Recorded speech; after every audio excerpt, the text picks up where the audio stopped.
Hi guys, I'm here for some reading instruction. You can follow me along in your big MyView book.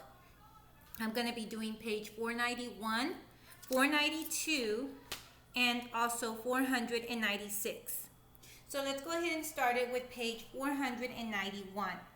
On 491, boys and girls, we are talking about our academic vocabulary, and we're going to be talking about synonyms and antonyms, okay? And on page 491, it says synonyms and antonyms, words that have the same or similar meanings such as cold and frigid are synonyms. That means they're the same. Words that have opposite meanings such as hot and cold, which are antonyms.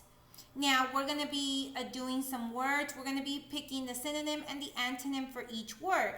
It says my turn. For each word below, number 1, read the definition of the word. Number 2, write a synonym and 2 antonyms for the word.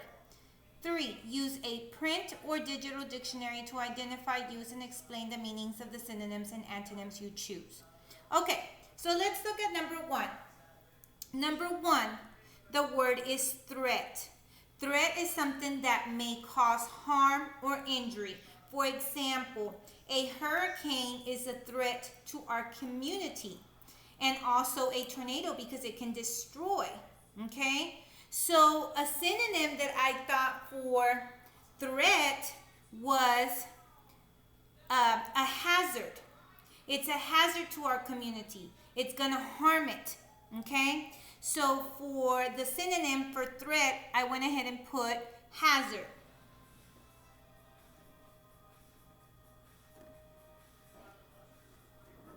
And you can write it with me.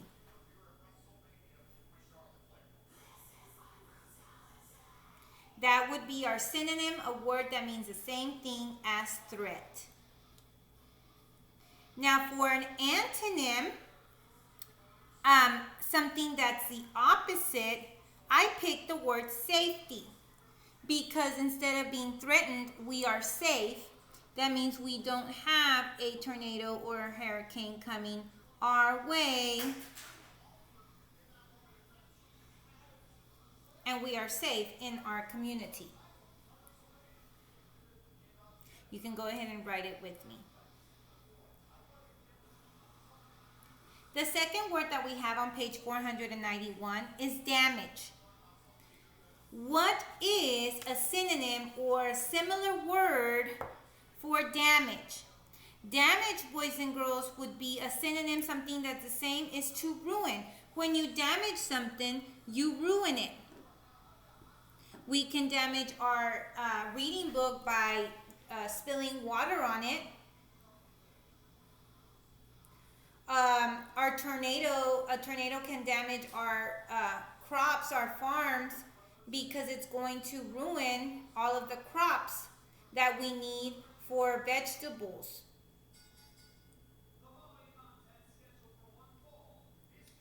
An antonym, boys and girls, for damage, I chose good. That would be the opposite of damage. The opposite of damage would be good.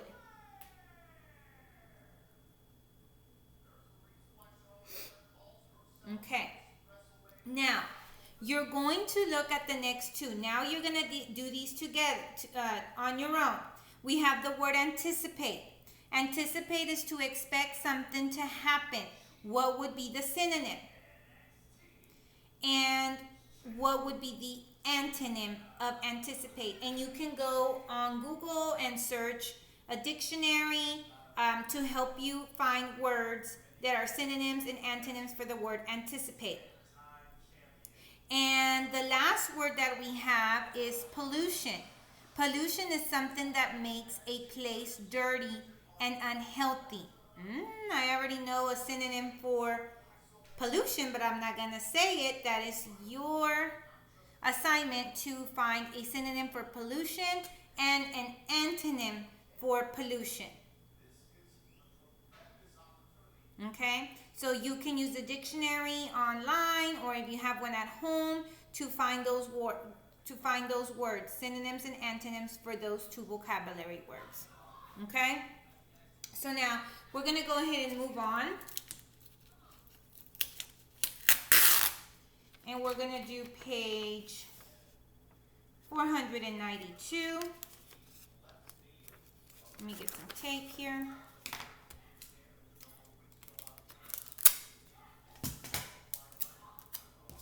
And this is going to be our word study for the week. Our word study, boys and girls, is vowel patterns. Vowel patterns E-I, E-I-G-H are letter combinations that have a single sound.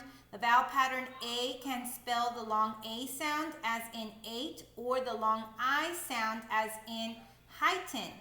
The vowel pattern E-I can spell the long A sound, the long E sound, or the long I sound. The multisyllabic words seismologist in paragraph 17 of earthquakes, eruptions, and other events that change Earth has a vowel pattern EI. The EI makes the long I sound. Say the word aloud and listen for the long I sound. Right here. Say, is that one it? The one that they want? The long I sound. Seismologist. So you can hear right here the EI, you can hear the long I sound. Seismologist. I was saying seismologist, but it's seismologist, so it does make the long I sound. It says decode or read each word in the box, then write each word in the correct column. Okay, so I'm going to do one for each, and then you're going to do the rest. So let's look at the E-I-G-H, the long A sound. The first one that I see is neighbor. A, neighbor has the long A sound, so I'm going to write it here on this line.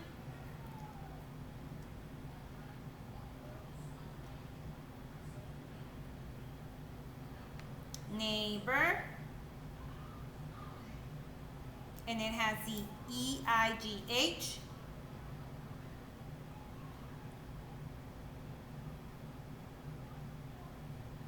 For the long A sound, I see the word reindeer, re-a-a-a-a. The E-A is making the long A sound, and the spelling is E-I.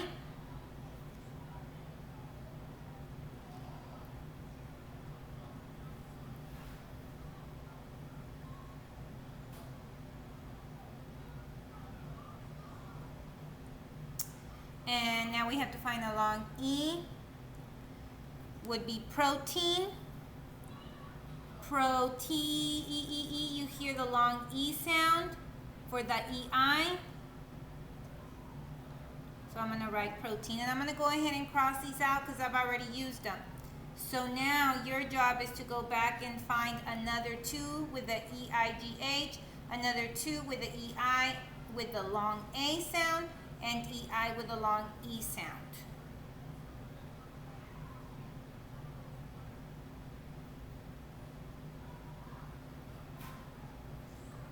I'm going to let you write those down, and then I'm going to get my chart because we're going to do some phoneme graphing.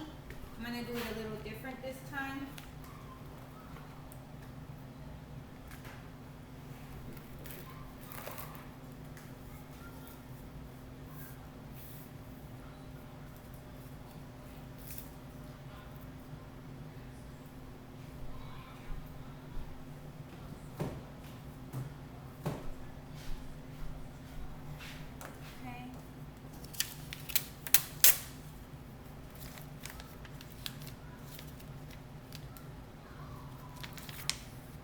Couple of words. So here's my notebook paper. I'm going to go ahead and break it down with my lines.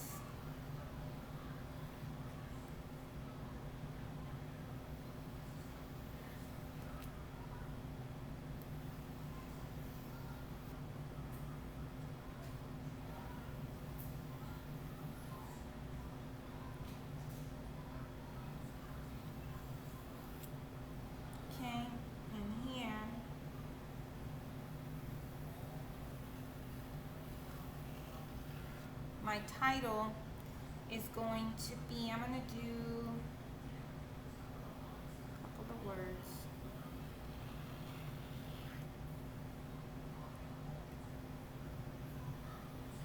Excuse, my lines are not that straight.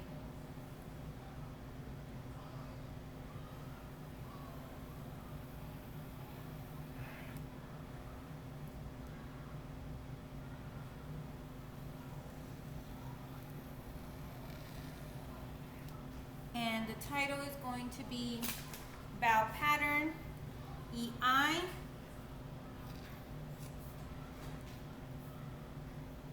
and EIGH. Okay?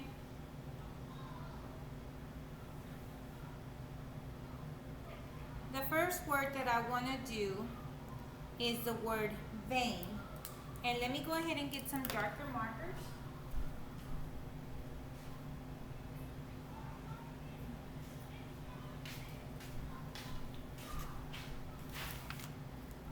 So let me write the word vein. The EI makes the long A sound, vein. So let's say the sounds V, A, N. It has 3 phonemes. V, A, N. The word is vein. How many syllables does it have? Vein, 1.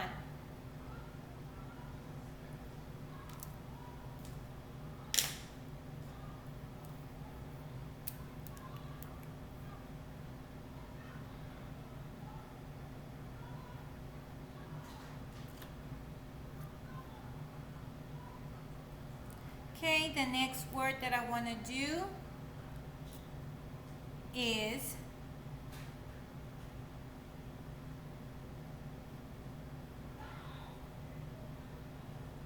seize, S-E-I-Z-E,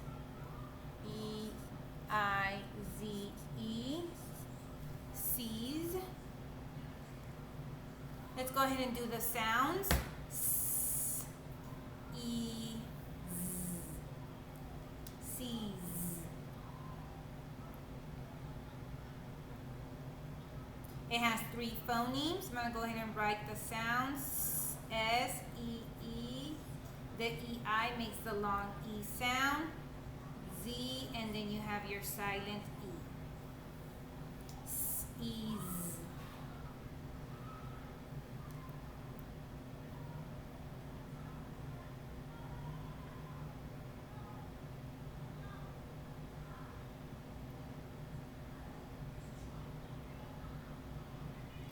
The next word that I'm going to do is veiled.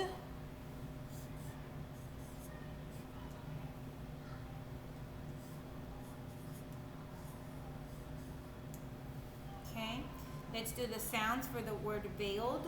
V, A, O, D.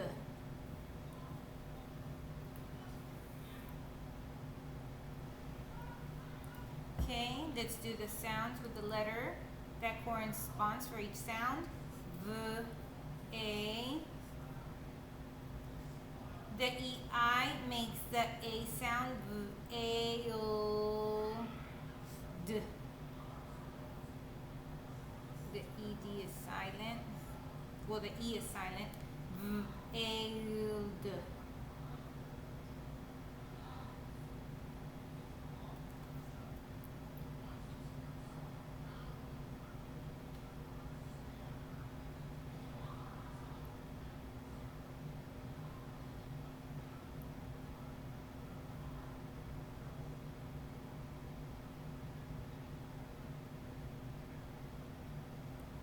Okay.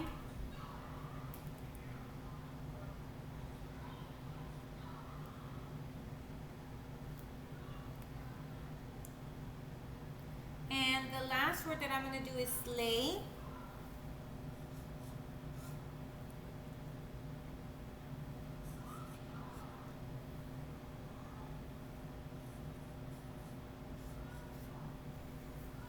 Let's go ahead and do the sounds with the corresponding letters. S, many phonemes does it have? 3.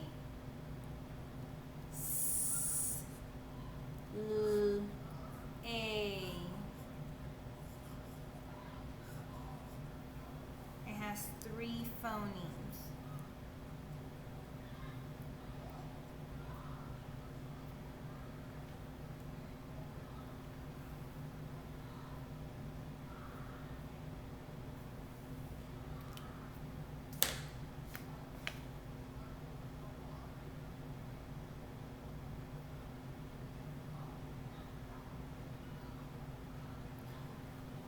All right, let's go ahead and go over all 4 of them. We have the first one is vain, v-a-n.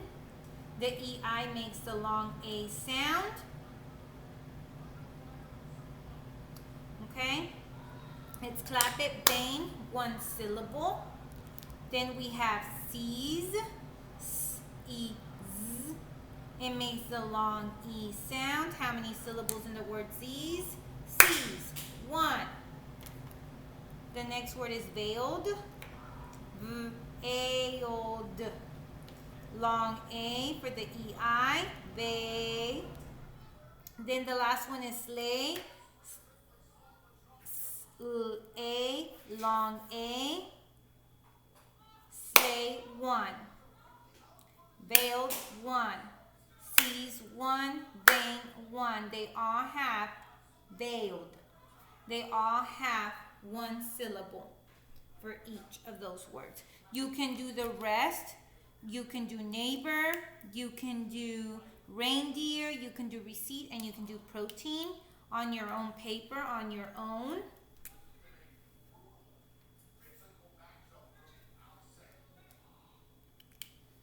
Okay.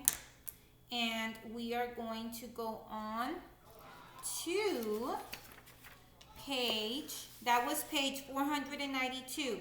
Now we're going to go to page 496.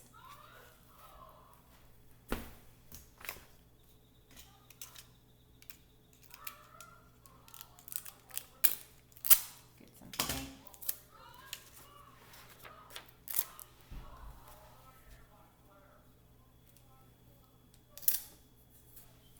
Now we're going to language arts. On this one it says, comparing with adverbs. Last week we were comparing with adjectives. Now we're going to compare with adverbs. Adverbs tell more about the actions named by verbs. Some adverbs compare actions.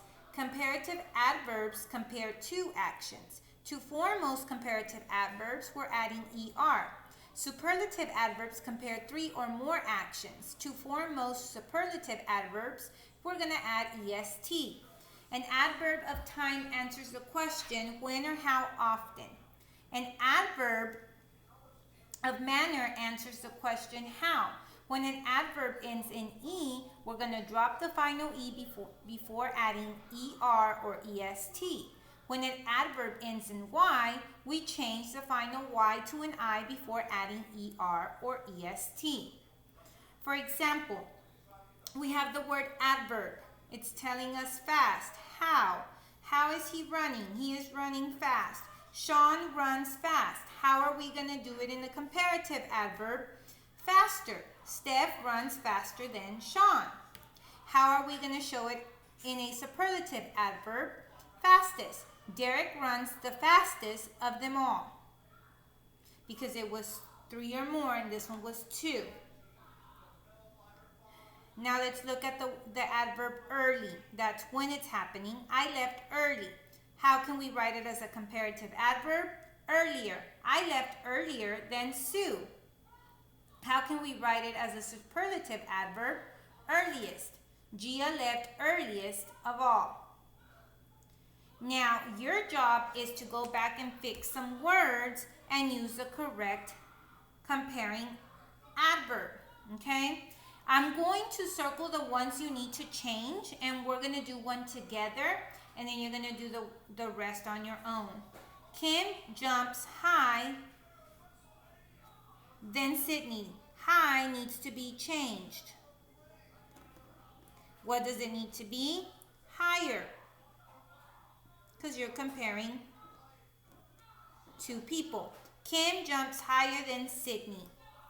Okay, let's go to the next one. However, Cindy runs fast than Kim. We need to change fast. And you're going to tell me, are you going to add an ER or an EST? The day of their basketball game, Kim arrives earliest than Sydney. Earliest needs to be changed. It doesn't make sense. And the last one says, Kim plays harder of all. Harder needs to change. It's ending. So you're going to change fast, earliest, and harder to an adjective that makes sense in the draft. And that's what you have to do on page 496.